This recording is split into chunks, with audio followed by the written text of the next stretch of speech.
Good morning, Craig. How are you doing? I'm great. Hope you are. Absolutely fantastic. What an interesting book. I mean, this is the kind of stuff that my father would read. He served in World War II, and he always called books like this, this is the modern day Western, son. This is what it's all about. Well, it was kind of like the Wild West out there in Asia where this story takes place, no question. For you to bump into this story, how did you even find it? So I was one of the Pentagon beat reporters for the Washington Post back in 2013, and there was a short news story that came over the news wires from San Diego about how a Navy contractor had been arrested on bribery charges, and that unusually there was a Navy officer who had been arrested as well and charged with leaking him classified information, and even an agent with the Naval Criminal Investigative Service, or NCIS. He was also charged with taking bribes. So this was pretty unusual to have a federal agent and a Navy officer arrested for bribery. So I was wandering the halls of the Pentagon and bumped into a Navy officer who I knew. I said, do you know anything about this case? And this contractor, his name is Leonard Francis, and he's from Malaysia. And the officer just got a big smile on his face and said, oh, you mean Fat Leonard. Yep. And my eyes got big. I said, oh, I like a good story. I can smell one, I smell a good story here. Is his name really Fat Leonard? And the guy laughed and said, yeah, everybody in the Navy knows Fat Leonard. So immediately at that point, I had been hooked. I wanted to know more. Who was this character? How did he bribe these people? How far did it go? And I just started digging and pulling back layer after layer. And over the last 10 years, was able to piece together that Leonard Francis had been under investigation for giving gifts to up to 1,000 Navy personnel over the years, including 90 admirals. And the scandal just kept getting bigger and bigger. So what did he want in return? Just information? Because we're talking about some of those dinners were $1,000 per plate. Yeah, so Leonard Francis ran a company that provided maritime services to the Navy. He was a key player for the Navy in Asia and the Western Pacific. Anytime a Navy ship or aircraft carrier or submarine came into port outside the U.S. military bases in Japan, they needed a local company to provide food, water, remove the sewage, provide tugboats, cranes, barges, you name it. Leonard kind of described himself as the Walmart for the U.S. Navy whenever it came into port. So he had contracts worth $200 million at one point to do these services for the Navy. But, that wasn't enough for Leonard. He realized that he could charge the U.S. government through the nose for his services as long as he could buy off Navy officers, get them to look the other way. So he became Good Time Leonard through these parties, gave these gifts, so that Navy officers wouldn't look at the bills and would essentially let him charge what he wanted. And it was out the nose and it was reckless for the better part of 25 years till he finally got caught. Wow. In a really weird way, Fat Leonard was a genius.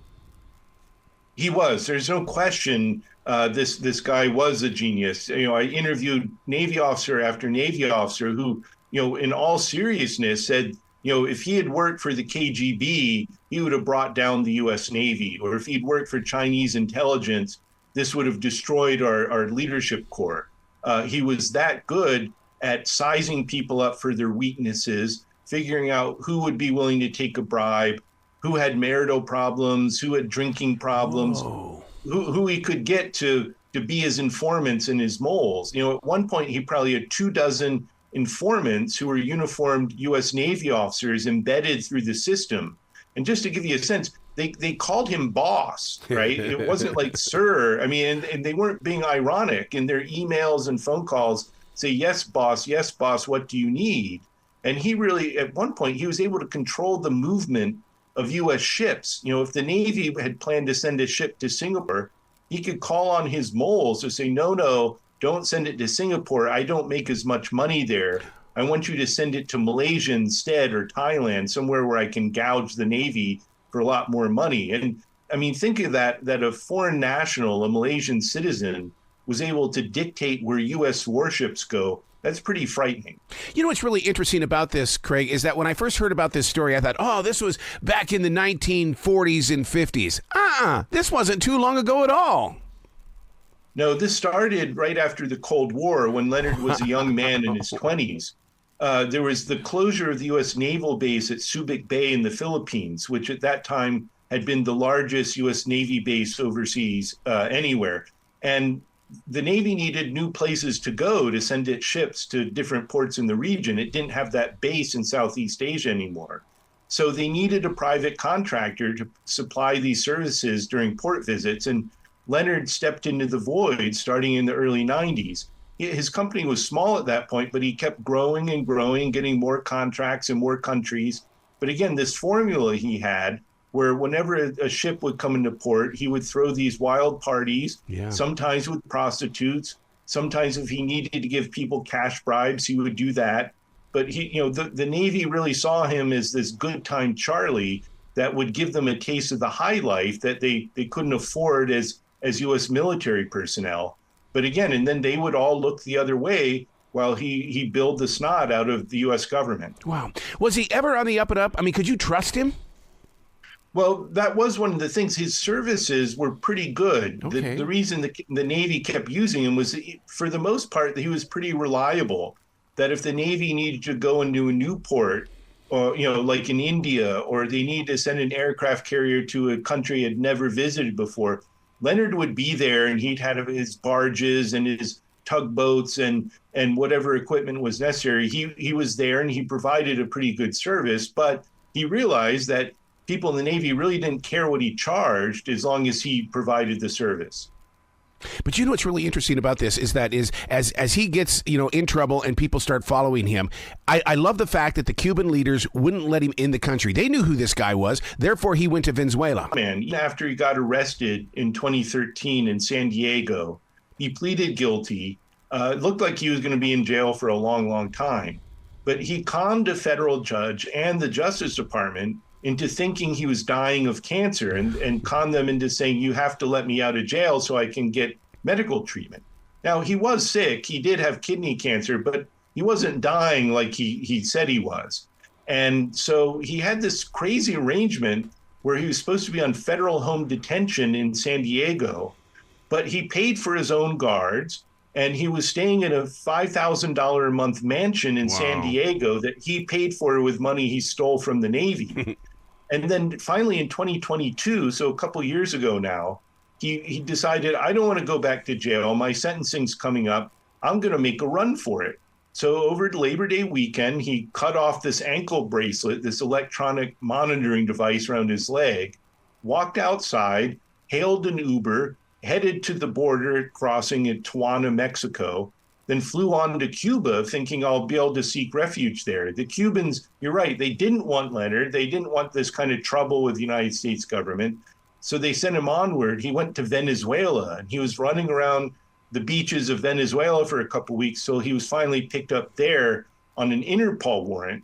And he was eventually brought back to the United States in a prisoner swap this past December, and a deal orchestrated by criminals was that the White House had to get involved in negotiating his return to U.S. custody.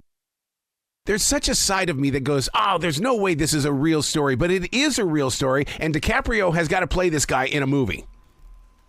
Well, it's funny. Leonard also has one of the biggest egos of anybody I've ever come across. He loves all the media coverage of his case. And years ago, he'd already decided who he wanted to play him in a Hollywood movie. And it wasn't Leonardo DiCaprio, even though he probably would have liked his name, Leonardo. But he decided that Dwayne "The Rock" Johnson would be a better choice to play him. Oh, my God. So we laugh, but this was his serious choice. And one of the things that listeners need to understand, the confessions. I mean, there really was some.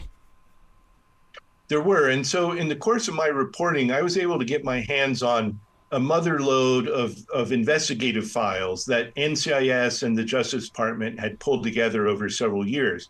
They had conducted secret interrogations of numerous admirals and senior Navy officers where they would, it's like what you see in the movies almost. They would put wires on or recorders in their pocket, and they would record these admirals being interrogated. And I was able to get my hands on those transcripts. And a lot of these people thought that they could get away with their crimes or get away with taking bribes from Leonard Francis, because who would ever find out, and how could anyone prove it? The problem was, at that point, Leonard had turned state's evidence. He'd agreed to cooperate with the Justice Department. This was going on secretly, but he was giving federal agents all this information on people he bribed over the years. The other important thing is that Leonard was a pack rat. He kept everything. He had emails, text messages, photographs, even Christmas cards that these Navy officers had sent him over the years, thanking him for the gifts, for the vacations, for the dinners.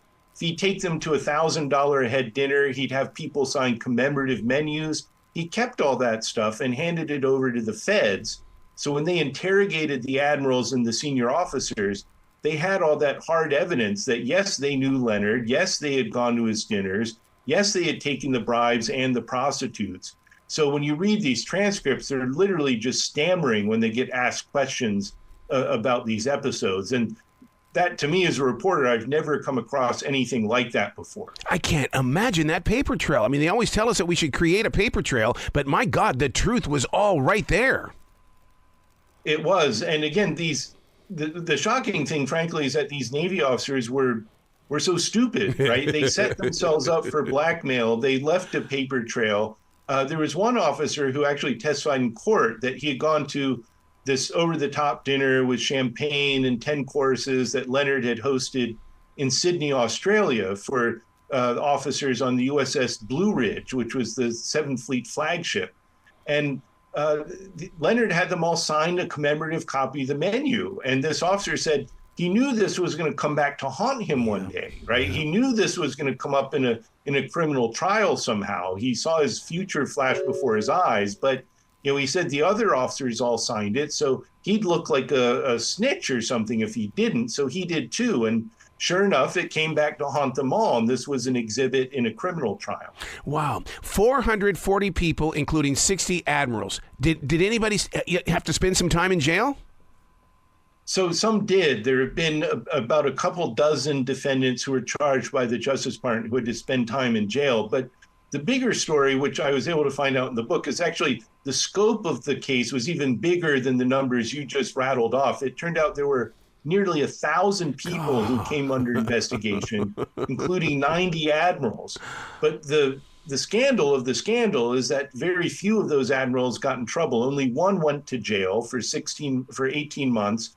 The rest of them, maybe a few got slaps on the wrist from the Navy. They got official censures or were forced to retire, but only one spent time in prison of all those admirals. Wow.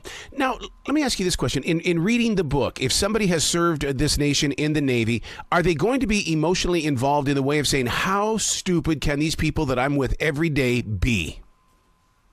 No question. I think the people who have read the book or have heard about this story, the people who get most angry are U.S. military personnel, veterans or active duty, who do things right. That they are the upstanding people with high integrity, and it angers them the most of what these fellow veterans and officers got away with this kind of behavior over the years. So there's no question. I think it is emotional for a lot of Navy folks and veterans from other services to read a book like this. They feel not only did these people betray their country, but they betrayed them, their veterans and other service members. And, I think that's going to be something that's going to be difficult for a lot of people to process. I love how authentic you have made this book. And the reason why is because I love it when I can have the facts and figures right here in front of me, because I feel like I'm right there with you and we're trying to get to the end of this.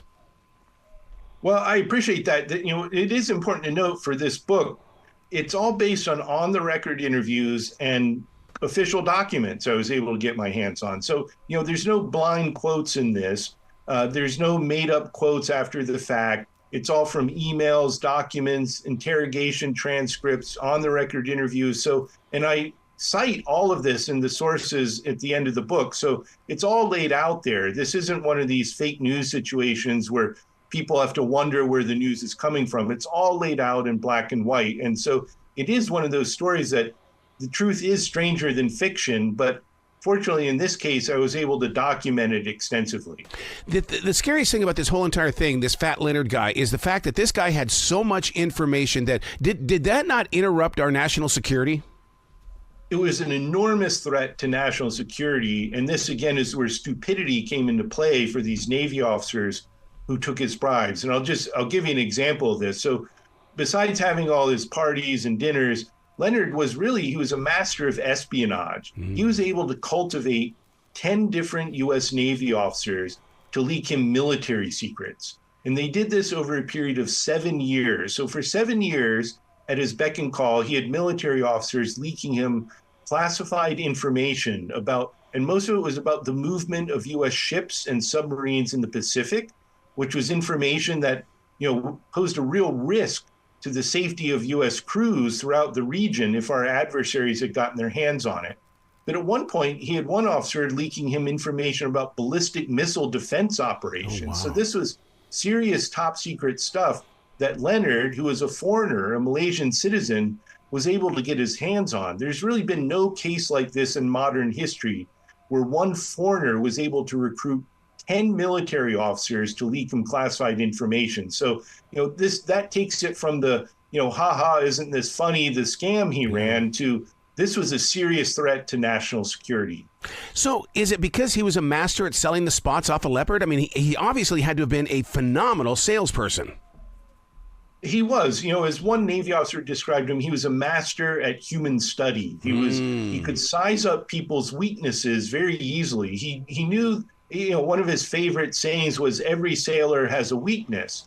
And so he would figure out who was having marital troubles, who had a drinking problem, who needed money, who let their hair down too much at certain points. He'd study people and he'd collect intelligence from his informants and the rest of the Navy about certain individuals. He'd study them from a distance. He was really good at sizing people up. He was very charming. He was sort of this rogue villain, but he's a very charming individual. And so even if you knew he was trouble, he was hard to avoid getting in a conversation with because he was such a charismatic figure. But all along, he's very calculating. He's sizing people up, trying to figure out how where the chink in your armor is. Mm-hmm. So now, you being associated with, as a journalist, with the Pentagon and being with the Navy itself, did you have to go through any special clearance to release this book, have them edit it before it came to us? Well, no, I'm an independent journalist for the Washington Post. So even though I covered the Navy and covered the Pentagon, we have the First Amendment and the free press in this country, so we don't need clearance from the government to do it. Yeah. But we're very careful about our reporting to make sure everything's accurate. Like I said, everything in the book is documented in the source notes, and this is all on the record. It's official documents. There's nothing in the book that's classified or anything like that. It's just going to be really painful for people in the Navy and the Pentagon to read. Who are you doing next? Because this book isn't the end of your journey, so you've got to be investigating somebody next. Well, that's true, but that's a secret till it comes out. I've got to keep that quiet. Sorry, that's classified at my newspaper, so to speak. All right, what's a website then where people can go to give you some love then, Craig? So SimonandSchuster.com. Simon & Schuster is the publisher of the book, Fat Leonard. I'm also can be found at WashingtonPost.com. I love it. Please come back to this show anytime in the future. The door is always going to be open for you. Really enjoyed it. Well, you be brilliant today, okay, sir? You too. Thanks so much for your time.